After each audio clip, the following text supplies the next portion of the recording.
A starving polar bear mother and her cubs are being hunted, not by poachers, but by the very scientists meant to protect them. At the center is Dr. Louis Barron, a researcher whose cold ambition turns conservation into exploitation.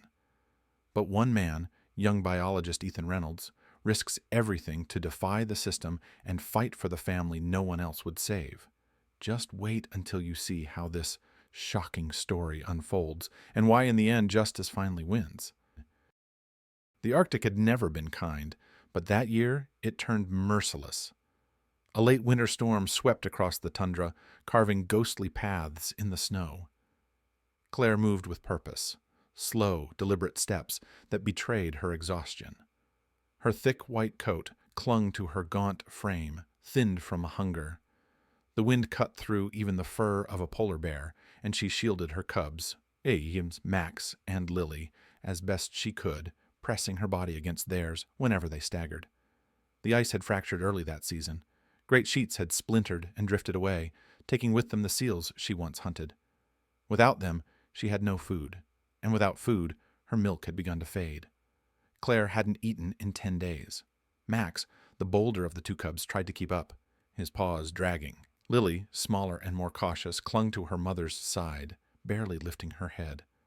They were too young for a journey like this, barely past the age when they could walk far without rest, but they had no choice. Staying meant death.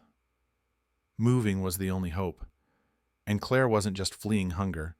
There was something else, something that unsettled her in ways she didn't understand.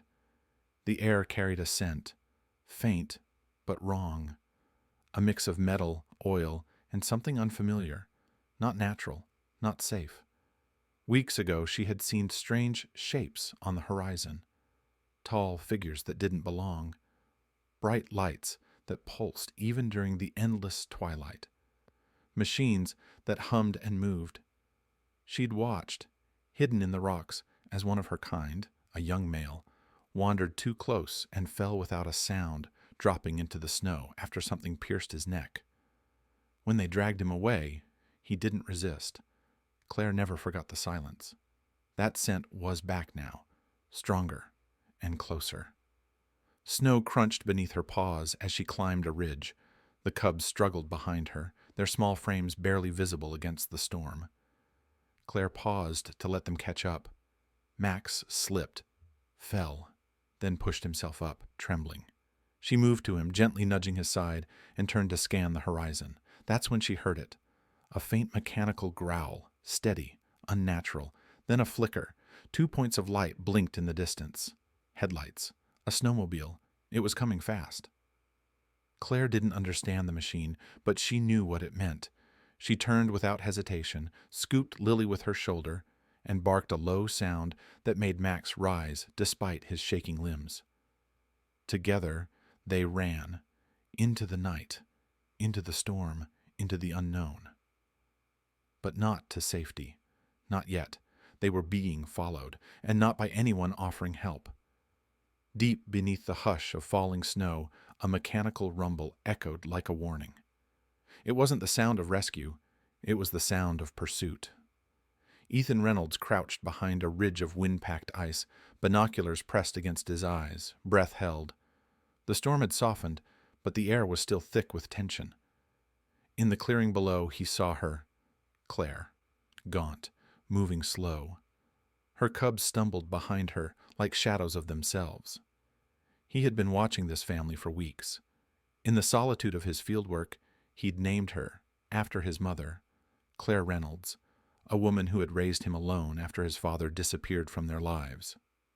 Watching the bear and her cubs stirred something in him that he hadn't felt in years. Loyalty, protection, grief. But lately, something inside the station had shifted.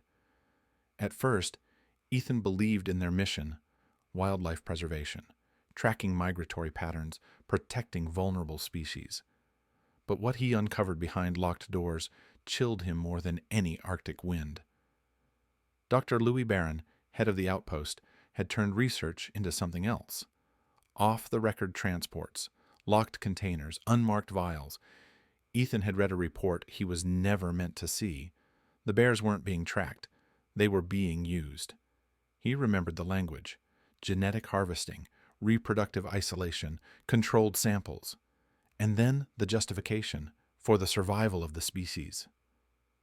Ethan couldn't sleep for days after reading it, and now the next sample was Claire.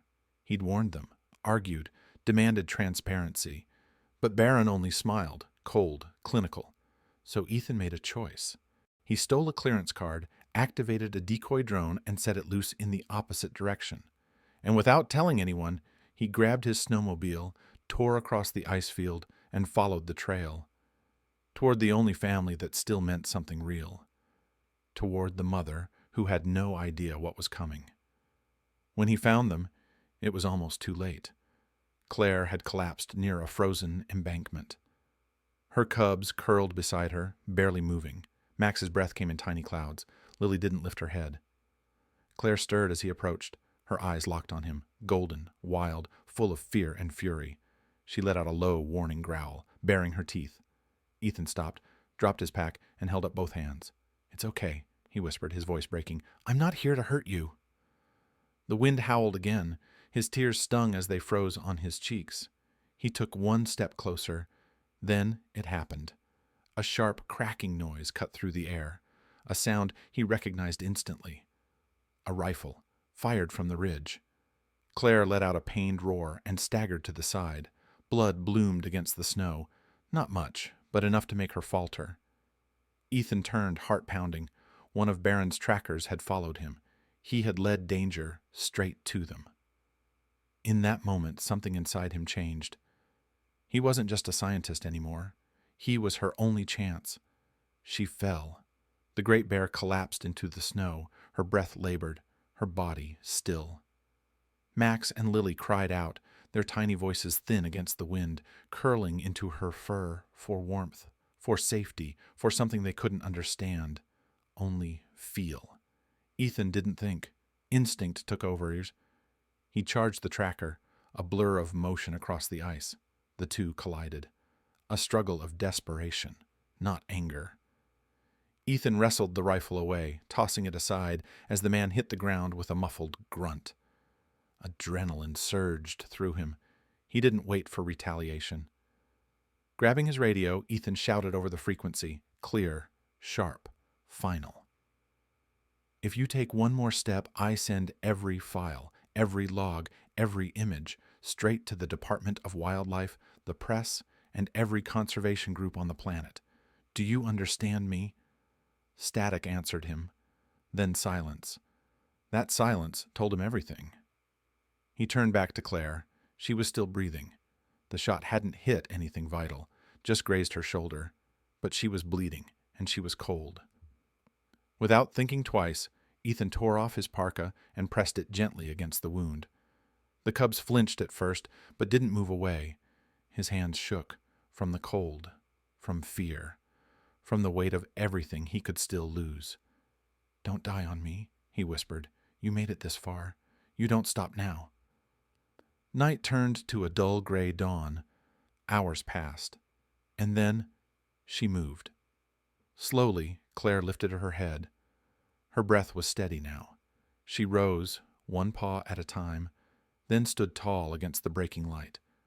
Her body trembled, but her eyes burned with something far stronger than pain. Will. She limped forward. Ethan moved to help, reaching instinctively toward Max, but Claire turned, not with aggression, but with finality.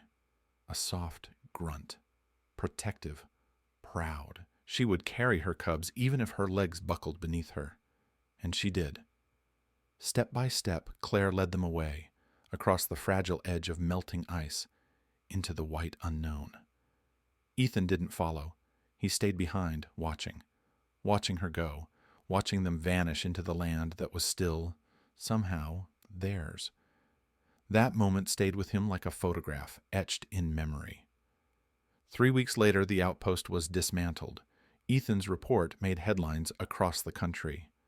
Whistleblower biologist exposes illegal Arctic research. His footage aired on national television. Investigations followed. Licenses were revoked. Dr. Barron disappeared from the scientific community, his name buried in footnotes and controversy. But none of that mattered to Ethan as much as what he didn't see again: Claire. He returned to the ice each season, hoping, searching. And then, 1 year later, on a quiet morning as frost crept over his new research tent, he looked out over the ledge where he used to take notes. There, in the distance, 4 shapes moved through the snow. 1 tall, strong, familiar, 2 smaller, side by side, and just behind them, a 4th, tiny, wobbling. A new cub trailing behind the rest like a fresh heartbeat in the cold. Ethan didn't call out. He just stood there, eyes wet from the wind, heart full. The miracle hadn't just been survival, it had been rebirth. And on that ice, beneath a sky that held no promises, only possibilities, something had been restored, something wild, something worth protecting, forever.